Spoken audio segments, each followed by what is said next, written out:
Alright guys, so I want to show you guys how to download Trust Wallet browser extension. Okay, so we're going to go to type in Trust Wallet. Okay,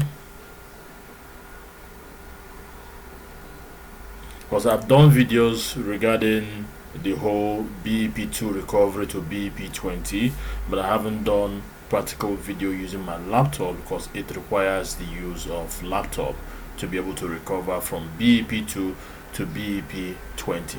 Now most of you guys are saying yes, I imported my wallet to the browser extension, yet I'm not seeing my coin. So I'm going to do a series of videos to show you, some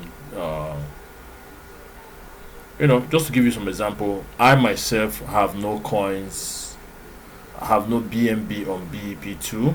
So even if I show you guys the practicals, you might not see me actually do a recovery, but I will show you the steps. Okay, so let's go to Trust Wallet.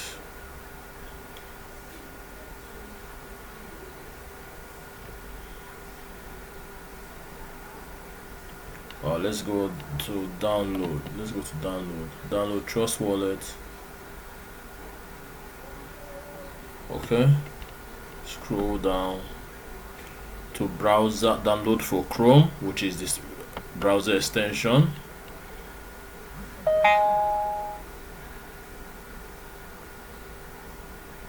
Okay, so I click add to Chrome. Yeah, add extension. So this is how to add Chrome,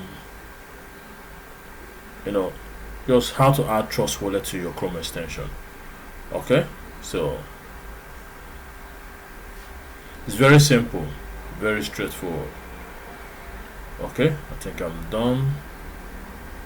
So on to the next step.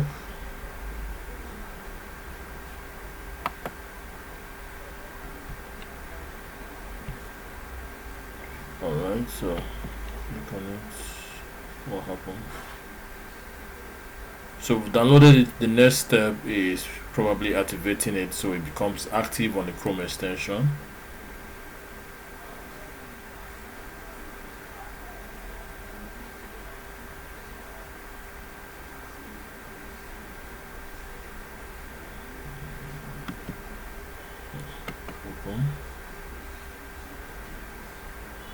Alright, so Trust Wallet has been added to Chrome extension. Okay, so I'm opening the extension. Okay, so it's asking me to, so here you can either create, you can either create a new wallet here, or here you can import a new wallet. So if you click here, it's going to ask you to create a wallet, then you move on to the next step. I'm not doing that in this video, so okay, so this is how to download the Chrome extension and how to import your wallet. If you want to import a wallet, which is click on import, or here you click on create wallet. Okay, alright guys, that's it for this video. Thank you guys for watching. See you in the next video.